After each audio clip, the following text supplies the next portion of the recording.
由幾多名退役軍官歷史學者組成的中華軍事學會，地點設在咧國防部的北安營區。這10年來呢，領政府上千萬的補助，所以立委逼講，去年10月辦這檢討會，說是配合中國呢來統戰替因宣傳。國防部回應講，已經發函要求學會愛修改組織章程，袂當違反兩化條例，也會重新來檢視少印場地預算補助的必要性。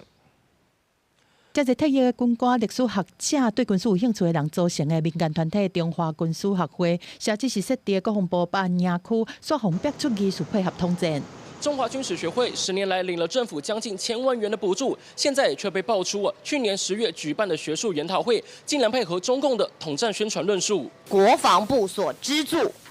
補助成立來辦活動的單位，居然來配合中國的統戰論述。他去年辦理相關活動的時候，我們也曾經特別提醒，避免陷入中共利用所謂抗戰這個議題來對我們進行認知戰。這位點名現任的理事長海安，捌從列入48個體將接受統戰邀請的名單內，甘肅嘉大喜過去嘛捌去中國參加有統戰色彩的論壇。對這國防部回應講，學會有說營區的地址是明年12月到期。這10年來預算補助是對97萬，當年一直減，已經發函要求學會修改組織的章程，嘛檢視預算補助的必要性。絕對不能違反兩岸條例相關的這個規定。那另外呢，我們也會再重新來檢視針對這個組織的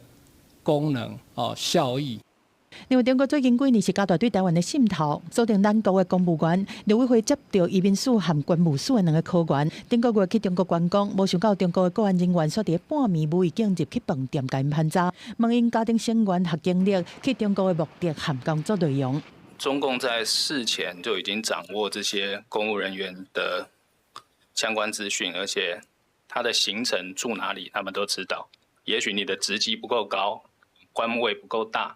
那不要覺得說自己就沒有被人家盤查的風險。劉文傑指出講，中國過去主要是滲透軍警，今嘛是轉向海巡署、移民署、地檢署、關務署，都是中國擴大接觸的對象。另外，前中天的主播林清友涉嫌收中國的資金，用來寫退役和現役的國軍，嘛透過媒體去影響罷免人的投票，紅照違反滲透法、污洗和洗錢罪起訴，求刑12年。採取警備車甲伊再告橋頭地方法院做二審，法院是裁定繼續羈押禁見。公安局長蔡明彥表示講，個案案件過去5年的起訴率是9.6%這麼高，定罪率是來9.5%。中國間諜案的刑度平均1年嘛增加到6年2個月，表示查辦這種案件已經建立全政府的聯防體系。記者綜合報道。